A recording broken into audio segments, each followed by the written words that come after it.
భారతదేశపు ప్రాచీన కప్ల మన్య శక్తివంతమైన మరియు దేగల్ దేవుడు, మహాదేవుడు అని పిలువబడే శివుడు నిలుస్తారు. హిమాలయ పర్వతాల్లో నివసించే ఆయన భక్తుల హృదయాల్లో వెలుగునిచ్చే దేవుడు. అతను చెడును నాశనం చేసేవారు మరియు కొత్త ప్రారంభాలను సృష్టించేవారు. ప్రతి ముగింపు పునరుద్ధరణకు ఒక అవకాశం అని మనకు బోధిస్తారు. ఆయన త్రిశూలం చెడును పారద్రోలడమే కాదు, ఆశను కూడా నింపుతుంది. శివుడు విశ్వాన్ని రక్షిస్తాడు. అపారమైన బలం మరియు ప్రేమగల హృదయంతో అన్ని జీవులను చూసుకుంటారు. ఆయన దయ, సహనం మరియు త్యాగం అందరికీ ఆదర్శంగా నిలుస్తాయి. తరతరాలుగా సంక్రమించిన అతని కప్లు సత్యమ్మన్ మరియు దయతో జీవించడానికి మనకు స్ఫూర్తినిస్తాయి. పిల్లలకు, పెద్దలకు ఆయన కప్లు మార్గదర్శకంగా ఉంటాయి. శివుని జీవితం నిజమైన శక్తి, దయ మరియు సమతుల్యతలో ఉందని చూపిస్తుంది. ఆయన ధ్యానం మనకు మనశ్శాంతి, స్థిరతను నేర్పుతుంది. అతన్ని అర్థం చేసుకోవడం ద్వారా మనం ప్రకృతి సామర్థ్యం మరియు అర్థవంతమైన జీవితానికి మార్గం గురించి నేర్చుకుంటాము. శివుని మార్గం మన జీవితాన్ని వెలిగించగలదు.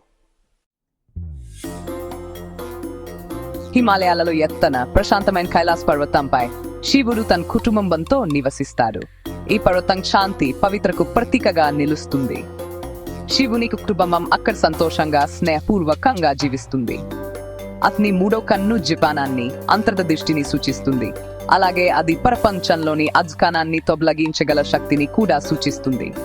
అతని మెడ చుట్టూ ఉన్న వాసుకి పాము భయాన్ని జయించడంలో అతని నిపుణ్యాన్ని మరియు అన్ని జీవులపై అతని దయను చూపిస్తుంది. పవిత్ర గంగా నది అతని జుట్టు నుండి ప్రవహిస్తుంది. ఇది భూమికి పవిత్రతను, జీవానికి ఆశీర్వాదాన్ని అందిస్తుంది.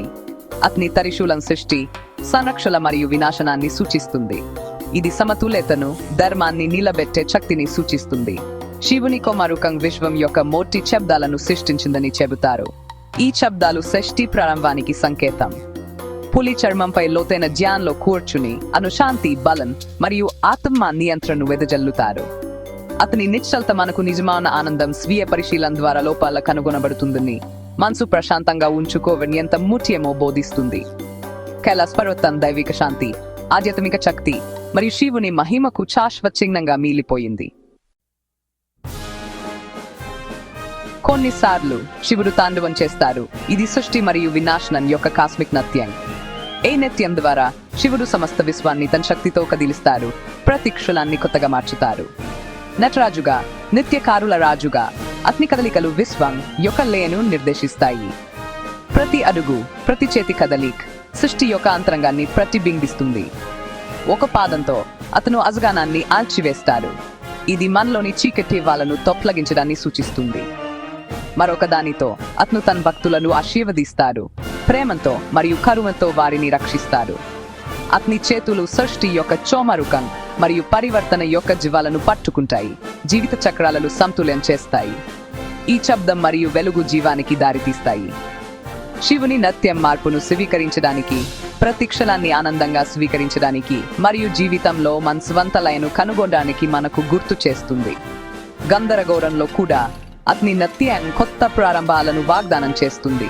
ప్రతి ముగింపులో కొత్త ఆశను నింపుతుంది.